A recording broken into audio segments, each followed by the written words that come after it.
Ever get that feeling like, some people in business seem to be playing chess while you're still figuring out checkers, like they just know what the competition's up to? Yeah, like they've got some kind of secret playbook. Exactly. But what if that secret wasn't really secret at all? Just Mhm. a smart way of looking. That's precisely what we're digging into today. Welcome to this deep dive where we're breaking down competitor analysis. It's about getting that insider knowledge, but, ethically and strategically. And we've got a great guide for this, an article from Cognitive Market Research. It's called Analyze Competitors Like a Pro, Get to Know the Competition. The author, Kalyani Rajay, updated it last October. Mm-hmm. And she's got some serious background, over 10 years in market research strategy across loads of different sectors like FMCG, IT, telecom, automotive. So she really knows her stuff when it comes to figuring out competitors. Absolutely. And what's great about this article and our focus today is the how-to part. We're not just talking theory here. We're pulling out actual methods you can use. Right? Actionable stuff to understand their strengths, their weaknesses, and importantly, how you can use that knowledge to, well, get ahead. Exactly. It's about turning information into a real competitive edge. Okay, so our mission today, equip you with the insights to analyze competitors like a pro. Let's jump in. Where do we even start this process? It feels like a huge task. It can seem that way, but the article makes it clear. The foundational step really is identifying who your competitors actually are. Okay. And before you even do that, you need to be super clear on your own target market. Who are your customers? What are their demographics? You nail that down first. That makes sense. You need to know who you're serving before you know who else is trying to serve them. Precisely. And then you start looking. It's not just about the companies offering the exact same thing either. Ah, right. The article mentions direct versus indirect competitors. Can you break that down a bit? Sure. So direct competitors are the obvious ones offering pretty much identical products or services to the same customer base. Think, Coke versus Pepsi. Indirect competitors are a bit trickier. They offer different solutions, but they satisfy the same underlying customer need. Okay, like if I sell specialized accounting software, another accounting software is direct. Right. But maybe a really comprehensive project management tool that includes budgeting features could be an indirect competitor. It solves a related problem for the same potential customer. Interesting distinction. So finding them, Yeah. how do we actually do that? Surveys and things. Yeah, the article mentions traditional market research surveys, focus groups. These are great because they tell you who your potential customers see as alternatives. Sometimes they'll mention companies you hadn't even considered. Ah, that's clever. Getting it straight from the source. Exactly. And then, of course, there's the whole online world. Right. Search engines, social media. Mm-hmm. Searching online, looking at industry reports, even just listening to conversations on social media, it shows you who else is targeting that same audience you are. And the article called out specific tools, didn't it? SimilarWeb, SEMrush. Yes, those are powerful. They can give you actual data on website traffic, keywords they're ranking for. It helps you see who's really active and visible in your space online. Kind of like getting a peek under the hood of their online strategy. Sort of, yeah. And don't forget online marketplaces, especially e-commerce platforms like Amazon or Etsy. Why those specifically? Well, they're often where new, sometimes niche competitors pop up first. They might be testing the waters, maybe competing aggressively on price initially. It's good to keep an eye on them. So this isn't a one and done thing, is it? Identifying competitors. Definitely not. The article really stresses this. Continuous monitoring.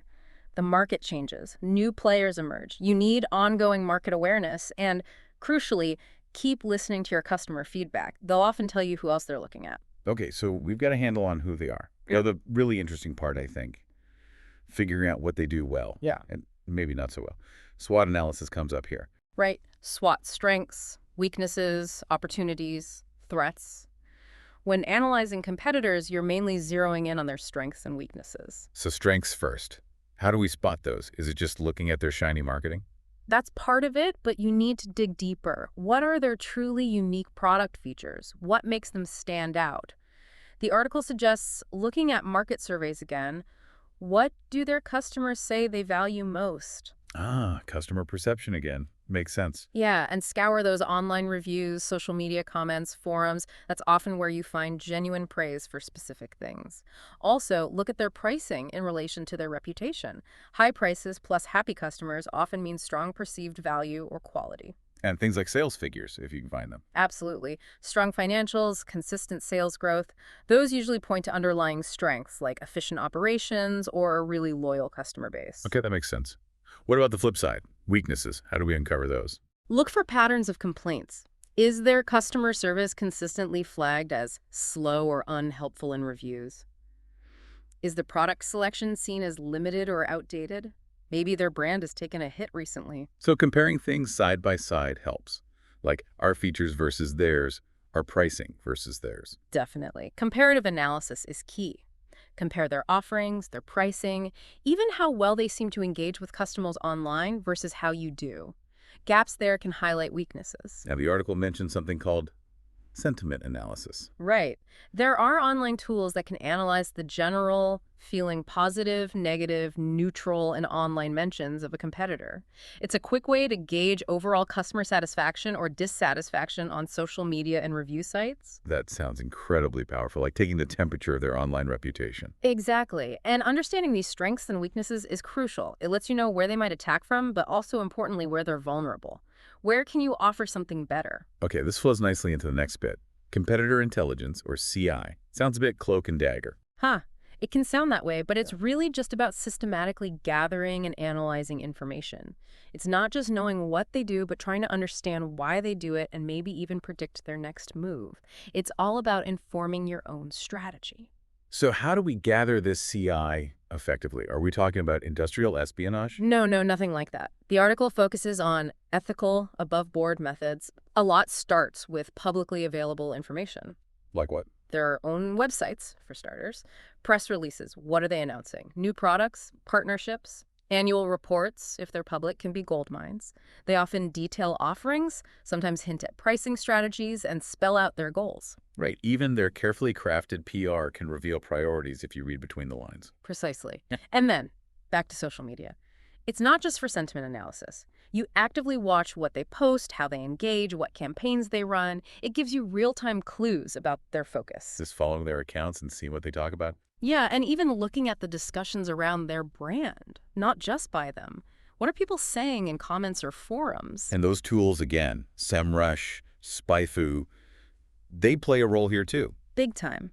They move beyond just identifying competitors to analyzing their online performance in detail, website traffic sources, paid keywords they're bidding on, maybe even estimates of how much they're spending on ads. Well, that gives you a much clearer picture of where they're putting their marketing dollars online. Exactly. And again, market and customer surveys are vital here too.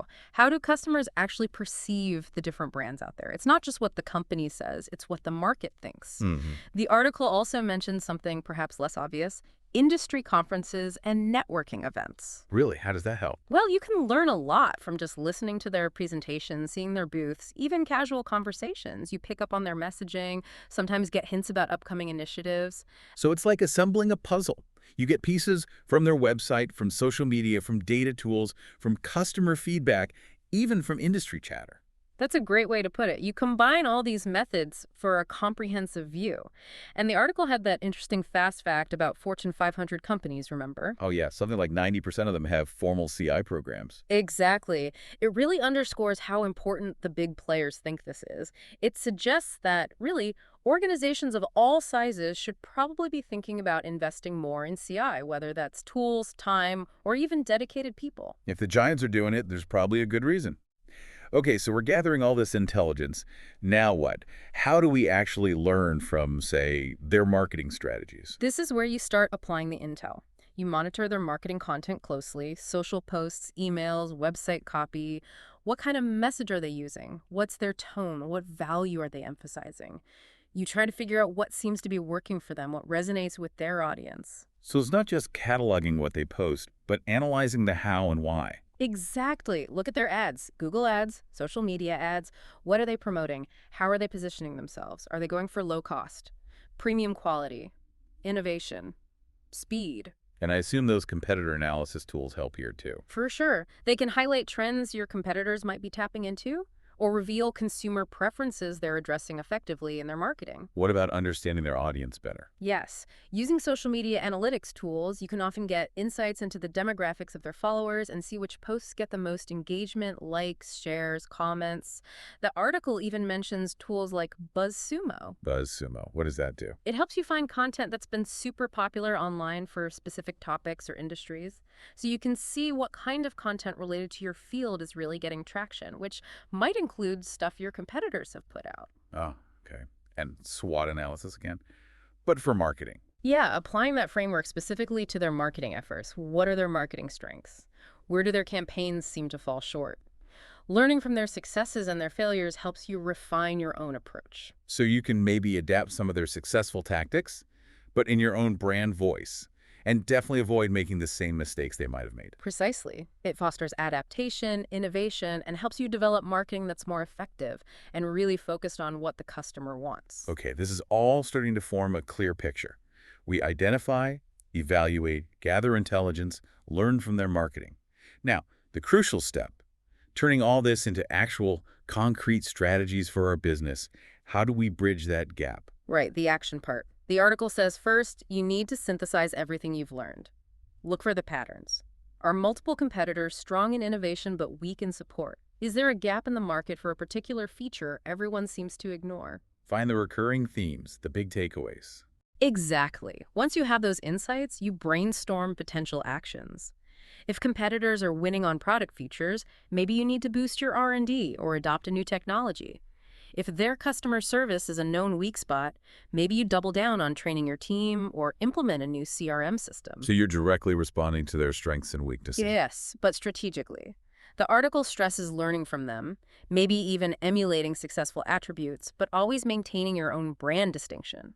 Don't just copy, adapt and improve, and exploit their vulnerabilities where you can. Makes sense. And then it's about setting goals. Specific, measurable goals. Not just get better at marketing, but launch a new social media campaign targeting X demographic, aiming for a Y% increase in engagement within 6 months. Maybe inspired by a competitor's success, but tailored to your audience. Quantifiable objectives based on the analysis. Exactly. Or maybe modify product feature Z within the next quarter to directly address the shortcomings noted in competitor reviews.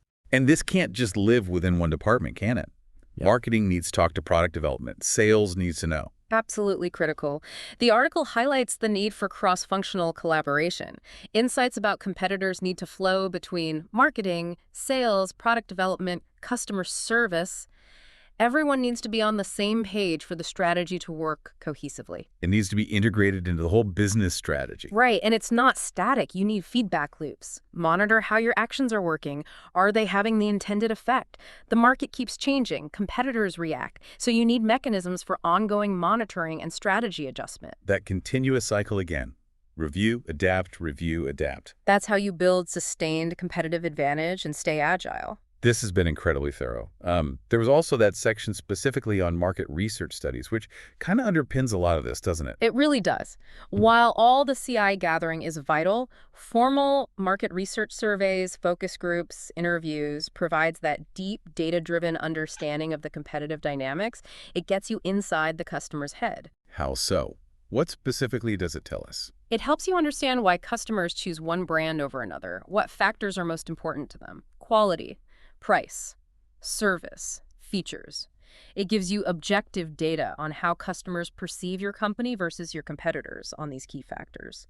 So it helps benchmark where you really stand in the customer's eyes, not just where you think you stand. Precisely. It helps you identify your true strengths and weaknesses relative to the competition, which then informs how you position yourself more effectively. And it helps look ahead too, right? Trends and threats. Definitely. Good market research can uncover emerging industry trends or potential disruptors before they become major problems. It helps you anticipate competitor moves and market shifts. You might analyze sales data or market share stats to see who's gaining ground and try to figure out why. The article mentioned competitor benchmarking as part of this. Yes, that's a specific market research process where you do direct head-to-head comparisons on key performance indicators, KPIs, things like customer acquisition cost, churn rate, customer lifetime value. Comparing your numbers directly against theirs. Exactly. It gives you hard data on where you're excelling and where you're lagging. And that informs decisions like, Should we refine our product line? Adjust our pricing? Overhaul this marketing campaign? So market research provides the solid data foundation for a lot of these strategic decisions. It enables informed, data-backed decisions. It's essential for competitiveness and growth, as the article concludes. Wow, okay. What a comprehensive look at competitor analysis. Yeah. So just to quickly run through the key stages again, we kicked off with identifying competitors' direct and indirect, Defining your market first. then evaluating their strengths and weaknesses using things like SWOT and customer feedback, Right, digging into what makes them tick. then gathering that competitor intelligence, that CI from public sources, social media, tools, events, Building that puzzle picture. learning from their marketing strategies, what works, what doesn't, Adapting and innovating. and crucially, turning all those insights into actionable strategies with clear goals and cross-team collaboration, And making it a continuous cycle. all supported by that foundation of solid market research. That sums it up perfectly. And really the main thing for you listening is just start. Take that first step. Now, what's a simple first step? Maybe just do a focused online search for businesses like yours in your area or niche. Or simply reflect on your customer feedback. Who else do your customers mention they considered? It doesn't have to be complicated to begin with. Just start looking outwards. Oh. Okay, great advice. Mm-hmm. And that leads us perfectly into our final thought for you today. Mm-hmm. In today's market, things change so fast. So the question is, how can consistently and ethically keeping tabs on your competitors actually do more than just help you survive? How can it actually become the fuel for your own unique innovation and drive your own path to success? Something to really mull over as you think about your place in the competitive landscape.